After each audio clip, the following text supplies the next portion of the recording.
In this video, we're going to be talking about how to use Telegram Grok AI for business tips. So let's get straight into the video. There are a lot of different things that you can do for your business with Grok AI. So let's get straight into the video.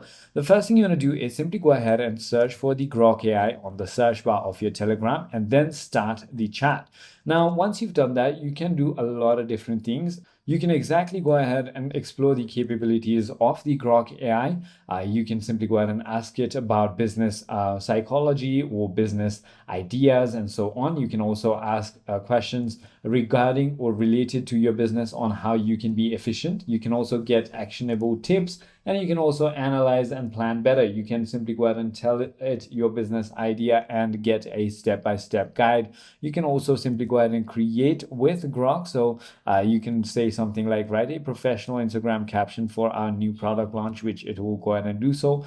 And that is about it. I hope this video clarifies everything for you. If you have further more queries, feel free to comment down below, and I'll see you on the next one.